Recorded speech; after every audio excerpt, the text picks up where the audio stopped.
그럼 이 상황에서 시진핑 3기가 시작된 상황에서 그럼 어떻게 하겠냐? 제 생각에는 플랜 B를 구사할 거예요. 그러니까 쉽게 말하면 기업들이 훨씬 더 불확실한 세상에서 기업을 해야 되는 상황입니다. 그러니까 어떤 나라가 지속적인 성장을 계속하냐를 봤더니 아이디어가 많은 나라, 이번에 시진핑 3년임에 과연 창업을 활성화하는 제도를 계속 할 거냐. 그래서 이제 시진핑 3년임이 중국의 운명을 결정하겠죠. 네, 오늘 모신 분은 성균관대학교 중국대학원 안유화 교수님입니다. 안녕하세요. 네, 안녕하세요. 네, 저희가 한 달 만이죠? 네, 발음을 똑똑히 해주세요. 안유화. 제가 뭐라 했나요? 안유화라고 했어요. 너무 지쳐 보이셔서 쉬시라고 휴자, 쉴휴. 그랬구나. 그랬나 보네요. 알겠어요. 하도 힘들다 그러셔가지고. 그냥 방송 그만하고 갈까요? 안유화 교수님, 네, 그러시면 안 됩니다. 한 달 됐어요, 벌써? 한 달 넘었어요. 2달, 아니. 무슨 넘기는요? 아니에요. 한 2달 가까이 된 것 같아요. 거짓말 할래? 그래요? 참. 제가 나 끝나고 한번 체크해 보는 걸로. 네. 자, 우리 지난번에 이제 이야기했을 때 시진핑 주석의 3연임 이후에 사실 더 중요한 거는 그 위원, 상무위원이 누가 되느냐. 맞습니다. 여기에 달려 있다 말씀을 하셨는데 이번에 그 얘기했어요, 여기 와서. 그러게요. 오케이. 좋아요. 인사이트 있는 이야기를 하셨는데 오늘 그 체크 작업 좀 해보겠습니다. 네. 일단 그 정치적인 이슈로는 뭐 그 시진핑 주석의 그 측근들이 다 장악을 했다. 뭐 이런 얘기도 있고, 그런데 우리가 알고 싶은 거는 이제 경제적으로 그게 어떤 영향을 미치느냐니까. 네. 어떻게 보세요? 그 전에 다른 쪽이 있죠, 여기서 20대 당대회. 다뤘어요? 안 다룬 것 같은데요. 그가 2달 만이라니까. 근데 보셨어요? 그날 그 뉴스 나오는 거는? 대표님이 보셨어요? 20대 당대회 뉴스 나올 때 보셨어요?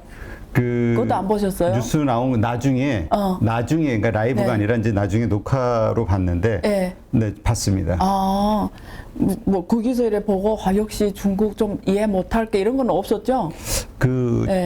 전에 후진타오 주석 이렇게 이상했어요? 그게 이상해요? 이게 느낌이 그래서 그런지 좀 끌려나가는 느낌이어가지고 그래서 아니 이거 전 대통령인데 공개적 석상에서 야 이건 뭐지? 근데 또 해석에 일부러 그게 정치적 의도가 있는 것이다. 일부러 보여주기 위한 맞아요. 뭐 이런 얘기도 있고 해서. 네, 중화권 TV 이런 오피니언 리더들이 이런 유튜브 하는 그런 분들은 뭔가를 보여주려고 그랬다. 그러니까 이제는 정말 그러니까 중국은 원로 정치라고 해서 원래는 원로 정치라고 해서 당서기와 주석을 예를 들면 시진핑이 있어도 뒤에 그 전에 했던 분들이 원로 정치를 이뤄서 그분들이 영향력을 행사하는 정치가 쭉 내려왔어요. 그게 왜 그런 게 생겼냐면 등소평이 사실은 한 번에도 공산당 서기 한 적이 없거든요. 근데 그 군사위원회 주석으로 있으면서 뭐 짱저민도 했고 당서기 했고 후진토도 당서기 했지만 실제는 제 중국의 정치를 이끌어가는 게 등소평이었어요. 그래서 그 원로 정치라고 해요. 그리고 옛날에 못했던 것 같이 혁명했던 살아계시는 분들이 그게北戴河 북대화 회의거든요. 거기서 그래서 다음에 뭐 누구 해야 되고 이런 게 쭉 결정되거든요. 정치국 상무위원이 누가 들어가야 되고. 그래서北戴河에서 그렇게 대충 윤곽이 잡힌 다음에 이런 이번에 열린 것처럼 중국 공산당 전국 대표자에서 사실 그 과정을 걷는 거거든요. 그래서 원로 정치라고 했는데요. 근데 이번에 후진토 주석이 그렇게 현장에서 이렇게 모셔나가는 걸 보고 그러면 이제는 원로 정치 시대는 끝나지 않았냐. 그걸 시진핑 주석이 보여주려고 그랬나. 이런 설이 있어요. 이런 게 하나 있고 또 하나의 설은 뭐라고 하죠? 좀 나쁘게 말하면 반란 정치처럼 이제는 너희 시대는 끝났어. 이래서 막 그 경호원 불러다가 막 이렇게 현장에서. 근데 저는 모르겠어요. 제가 시진핑이 아니기 때문에 알 수는 없지만 제가 그걸 찾아내려고 트위터에 그 외신 기자들이 부분 찍은 걸 올리는 게 있었어요. 어떤 기자들은 자기 찍은 만큼 올렸고 어떤 기자들은 그 늦게 온 기자 뒷부분을 올렸고 이렇게 제가 합해서 이렇게 쭉 봤거든요. 그 뉴스에는 요것만 딱 나갔는데 그 트위터에 가면은 외신기자 찍은 게 이렇게 쭉 한번 연결해 보면은 무슨 느낌이냐면 제가 그냥 봤을 때는 일단은 그 전에 리산수하고 이렇게 계속 그 후진터 앞에 그걸 이렇게 자꾸 이렇게 못 보게 이렇게 놓는 장면이 자꾸 나옵니다. 이게 자꾸 무슨 말을 해요. 리잔수라는 분이 그 위원장이었거든요. 이렇게 말하는. 그러면서 이런데 후진터 눈빛, 행동 이래 보면은 그 주석이 조금 지금 80이거든요. 살짝 치매기가 살짝 있는 느낌? 그래서 제 생각에 제가 생각하는 거는 사람이 이렇게 저기 치매기 있는 분들은 대부분 다 정상이잖아요. 근데 순간 정신을 살짝 놓을 때 이상한 소리도 할 수도 있잖아요. 그래서 그걸 우려해서 제 보기에는 그 와서 이렇게 후주석을 모시고 나간 그 경호원은 항상 후주석을 모시는 사람이에요. 갑자기 그러니까 시진핑 주석의 측근이나 경호원이 아니라. 아니라 그 후진터 주석을 계속 모시는 젊은 친구라고요. 그 친구가 이렇게 모시고 다니는 친구예요. 그래서 먼저 그 전에 그쪽 사람 시켜서 가서 이 후진터 주석의 그 경호 오게 한 거거든요. 그래서 이렇게 설득해서 이렇게 나가는 장면이었거든요. 나가면서 시진핑한테 한마디 하고 이런 게 있으면서 근데 그것만 보면 누가 봐도 이상하거든요. 그래서 저는 그래서 그 살짝 그럴 때 또 이상한 얘기하면 외신에서 쫙 나가버리고 이럴 수도 있어서 또 보니까 좀 정신, 그러니까 좀 안정화, 그걸 좀 해서. 중국 정부의 공식 입장도 건강상의 이유로 맞아요. 옆에서 쉬게 했다. 근데 나는 그게 처음에는 말이 안 된다고 생각했는데 나도 요것만 볼 때. 근데 그게 이렇게 다 이렇게 해봤더니 그럴 가능성도 없지 않아 있지 않나. 근데 아무도 모르죠. 그래서 그 생각 들고요. 그 다음에 질문하신 것처럼 이번에 그 시진핑 당서기를 포함해서 이번 3년임이 시작이 됐고 그 주변에 6명이잖아요. 6명이 다 쉽게 말하면 거기 그 쩌로지 왕훈이 이런 사람은 그 강택민 시절에 이렇게 이미 각 중요 각 성 있잖아요. 성에 당석이 됐던 사람들이에요. 쩌로지하고 왕훈이는 원래 상무위원이었고 이번에 또 재선임된 사람들이거든요. 이 두 사람은 짱점인 시절부터 이미 당서기 했던 각 성에 했던 친구들이고 이번에 새로 들어온 사람들은 대부분 시진핑 주석의 비서실장 했던지 시진핑 주석을 모셨던 복건성 당서기 할 때나 이런 상의할 때 이렇게 비서실장 했던 그중에 리창 이런 사람들이거든요. 이런 사람들이 지금 상무위원으로 들어왔죠. 그래서 친시진핑 세력이 상무위원회 주요 중심축이 됐다. 그리고 리창이 지금 이번에는 그냥 상무위원이 됐지만 내년 3월에 양회를 거쳐서 선거가 돼야 돼요. 지금 아직은 아니거든요. 내년 양회 3월 초에 양회 열리면 거기서 선거가 돼서 시진핑도 거기서 국가주석으로 재선임이 되고 그리고 총리가 지금까지 계속 리커치한 총리입니다. 근데 3월이 되면 이제 그 전국민 대표대회에서 선거를 거쳐서 리창이라는 분이 그분이 그 시주석을 모시던 분이었거든요. 그 사람이 이제 총리한다고 이렇게 돼 있어서 전반 라인이 시진핑이 이야기를 잘 따르는 사람으로 돼 있으니까 쉽게 말하면 핵심, 그러니까 시진핑이 핵심으로 하는 두 개의 황림이라는 얘기 있잖아요. 그러니까 시진핑을 핵심으로 하는 게 하나의 황림이고 시진핑이 중국 특색의 사회주의 사상을 핵심으로 하는 이게 두 개의 황림이거든요. 이게 더 관철이 잘 되게끔 상무위원들이 구성이 됐으니까 시진핑이 그리는 그림대로 앞으로 3기 혹은 일각에서 말한 대로 장기 집권 자기가 그리는 그런데 정치적 바탕을 깔아놨다 이렇게 보는 게 맞겠죠. 네. 근데 이제 어쨌든 그래서 그 당대회 직후에 이제 외국 투자, 네. 그 촉진책, 네. 외국 기업들에 대한 네. 요것을 이제 발표를 했어요. 네. 그리고 이제 말씀하신 대로 측근들과 함께 해가지고 강력하게 뭔가 이 정책을 수행할 수 있는 어떤 네. 그 가능성도 보여주신 거고. 네. 그런데 문제는 외국 투자자들은 그 시진핑 3연임 이후에 오히려 중국을 빠져나가고 있잖아요. 네. 그러니까 이게 무슨 현상일까에 네. 대한 고민들이 있는 거죠. 맞아요. 그래서 차이나런이라고 하잖아요. 그러니까 쉽게 말하면 두 가지죠. 하나는 외국 투자자들이 금융시장에서 23일에 끝났잖아요. 근데 24일이 월요일이었는데 그때부터 제가 계산해 보니까 홍콩 시장이 한 6.6% 빠졌고요.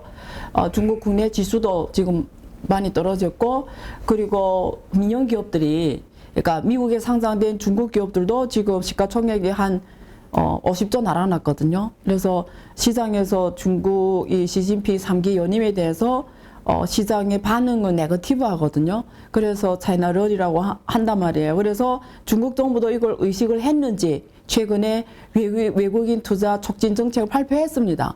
그래서 이게 차이나런이 발생한 다음에 발표한 건가요? 뭐 시간이 일주일밖에 안 지났으니까 뭐 어쨌든 의식을 했겠죠. 그래서 나온 정책을 보니까 아래와 같은 세 가지입니다. 방향이. 하나는 중국에 들어간 외국 기업에 대해서 중국 본토 기업하고 똑같이 대우하겠다. 예를 들면 뭐 지원 정책이 있다 이러면 외국 기업도 똑같이 지원한다. 차별을 안 두고. 그러니까 그렇게 하겠다. 국민 기업 그러니까 국민 기업 대표 국민 대우를 해주는 거죠. 국민 대우. 두 번째는 코로나 제로 코로나 정책 때문에 중국에 출장 갔다 왔다 뭐 이렇게 그 가족이나 이렇게 이동이 힘들잖아요. 격리 정책을 7+3 하고 10일씩 격리되고 이러니까 외국인 이 기업가들에 대해서 특수 배려를 하겠다. 그 가족이 중국 뭐 이렇게 왔다 갔다 하거나 뭐 외국 기업인들이 사업하잖아요. 그러니까 진출 이런 거 편의성을 도모하도록 편리성을 주겠다. 뭐 지금 이런 정책을 내놨고요. 그다음에 세 번째는 외국 기업에 대해서 여러 가지 그 재투자 예를 들면 네거티브 정책을 계속 발표해요. 이런 건 안 되고 나머지 다 하게 하거든요. 그래서 기존 산업에서 특히 제조업이나 재투자하면은 많은 혜택을 주겠다. 그래서 앞으로 외국 투자 기업에 많은 중국 투자 활성화를 위해서 많은 촉진 정책을 대우하는 정책을 주겠다. 이렇게 지금 발표를 했습니다. 근데 그 발표가 효과적인가요? 왜냐하면 어쨌든 네. 외국인들이 그거에 따라서 투자가 들어오든 네. 나가는 게 멈추든 해야 그렇죠. 되잖아요. 근데 일단은 작년 같은 경우에는 코로나 정책을 취했고 제로 코로나 정책 강하게 취했잖아요. 강경화. 근데 작년에는 도마tor 데이터를 보면 FDI 직접 투자.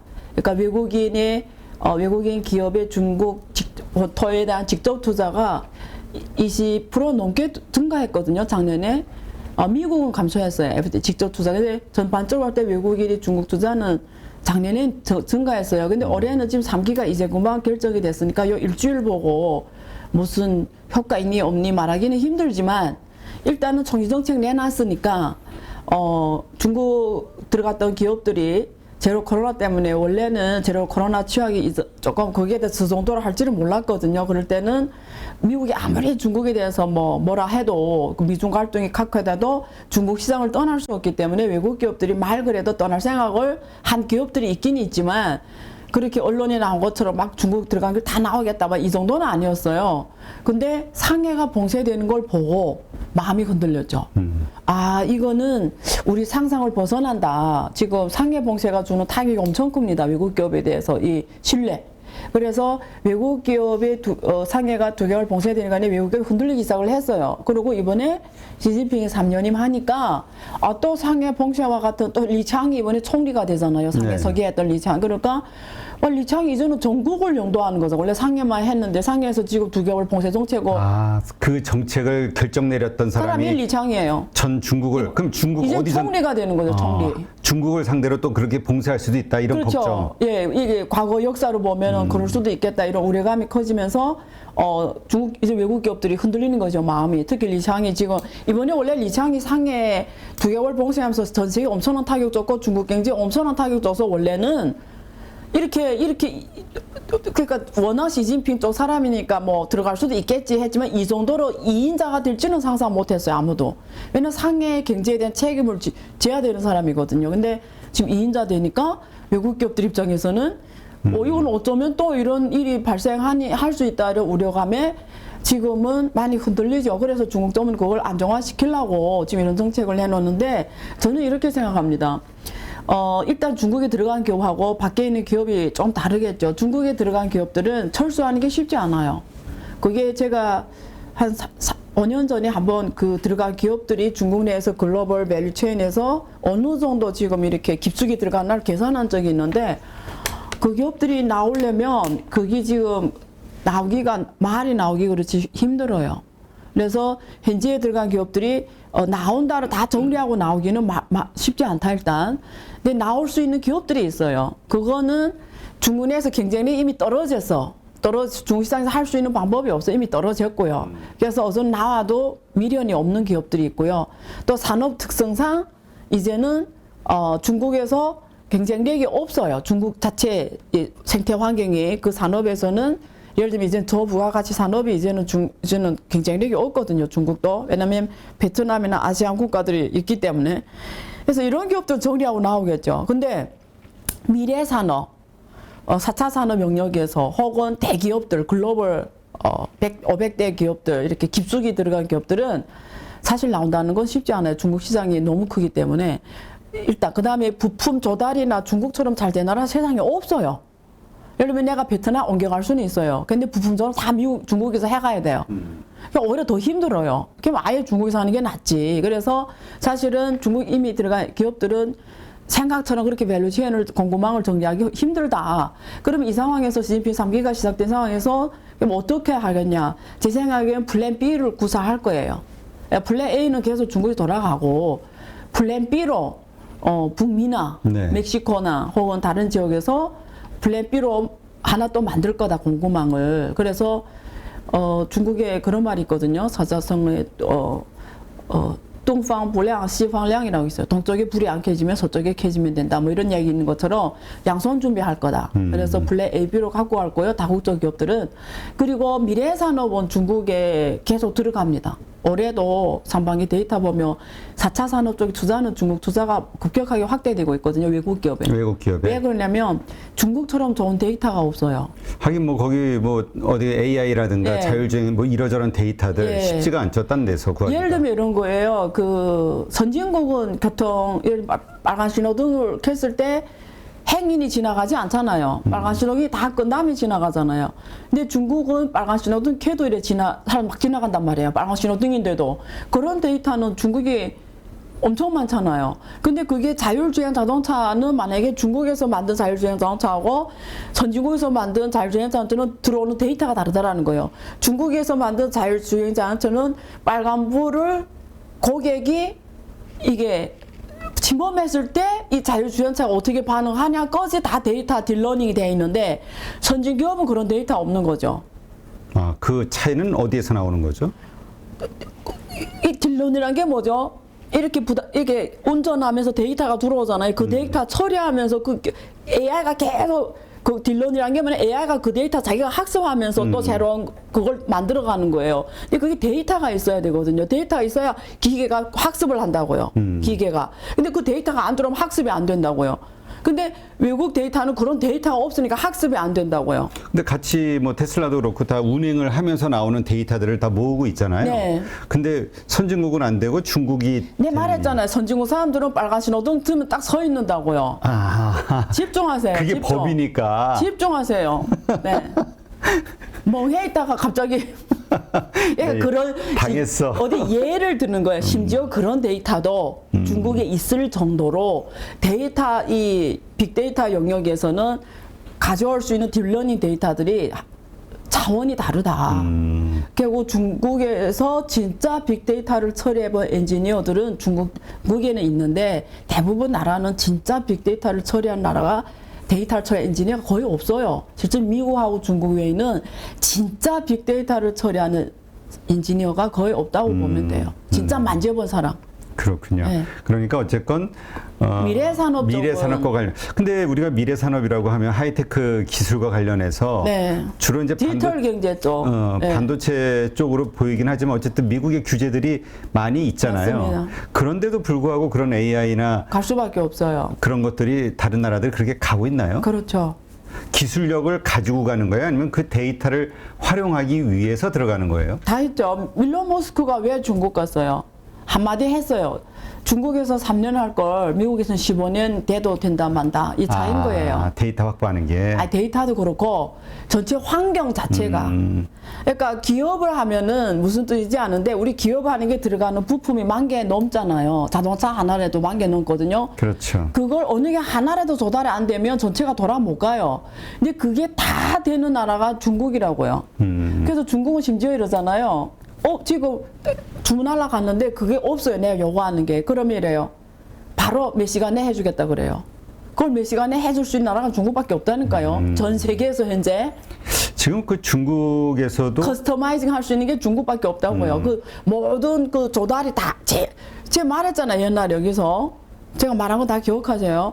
말하는 게 하도 유엔에서 많으셔가지고 유엔에서 등록된 모든 산업 분류가 다 유일하게 있는 나라가 중국이라고요.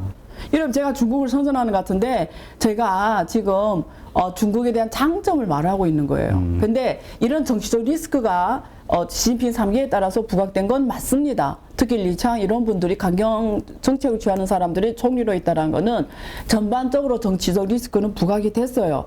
그러니까 중국에서 그러니까 쉽게 말하면 기업들이 훨씬 더 불확실한 세상에서 기업을 해야 되는 상황입니다.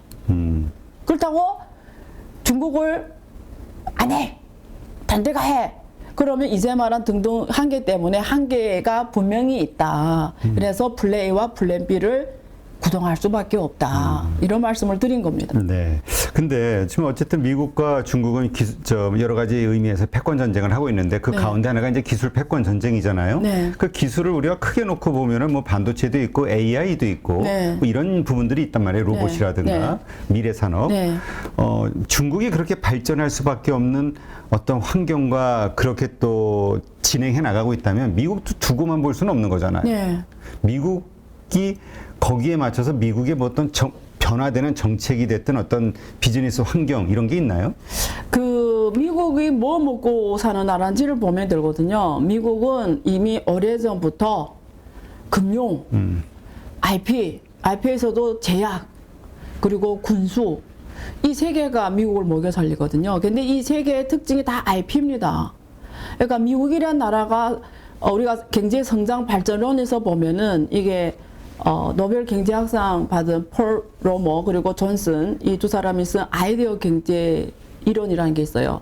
그러니까 어떤 나라가 지속적인 성장을 계속하냐를 봤더니 아이디어가 많은 나라, 아이디어라는 건 IP나 이런 개념을 말합니다. 아이디어가 많은 나라, 그리고 계속 그게 연구 개발이 되는 나라. 많기만 하면 안 되고 또 그게 계속 연구 개발이 돼야 되는 거예요. 이게 계속적으로 되는 나라는 계속 성장하더라. 그게 대표적 나라가 미국입니다. 근데 이게 아이디어 경제가 잘 돌아가려면 아래와 같은 네 가지가 만족이 돼야 돼요. 하나는 제도. 그걸 계속 아이디어를 만들어낼 수 있는 느슨한 제도. 혁신이 계속 일어날 수 있도록 국내 제도 환경이 만들어져야 된다는 거고요. 그 다음에 인력 자본. 이런 고첨단 인력 자본이 분배해야 된다는 거예요. 이거는 교육을 통해서 오는 거예요. 네. 그래서 교육을 통해 오고, 그 다음에 인구 규모가 커야 된다는 거예요. 인구 규모가 커야 이런 아이디어 경제는 창업 초기에는 다 하이리스크 기업들이거든요. 벤처 기업들이잖아요. 이게 신속한 상용화를 되려면 인구 규모가 커야 되는 거예요. 그래서 풍부한 아이디어와 지속적 연구 개발이 되는 국가가 경제 성장을 하는데 그게 될 수 있는 조건이 뭐냐면 혁신이 잘 되는 제도 환경과 그걸 할 수 있는 인력 자본과 시장, 인구 규모가 커야 된다는 건데 이 세 가지 조건에서 보면은 중국이 인구 규모가 세계 최대이기 때문에 중국의 가장 큰 장점이 신속한 상용화입니다. 그 다음에 사실은 제도도 지금까지 창업을 경계하면서 굉장히 사회시장 경제화하면서 제도 개혁을 계속 해왔거든요. 그래서 중국은 만인 창업 뭐 이런 말이 있었거든요. 모든 사람들이 창업을 해라 이 정도로 창업을 활성화했고요. 제도적인 부분을 많이 줬단 말이에요. 그리고 인구가 크지, 제도 크지. 그 다음에 중국 사람들이 대학생이 1년에 거의 1000만 명씩 나오는 나라잖아요. 그러니까 이게 가장 잘 맞춰져 있는데 미국도 이게 가장 잘 맞춰져 있어요. 미국은 그래도 인구가 3억 3천만 명이잖아요. 그러니까 미국도 이 조건이 다르니까 결국은 중국에 지투되고 미국이 지원이 됐어요.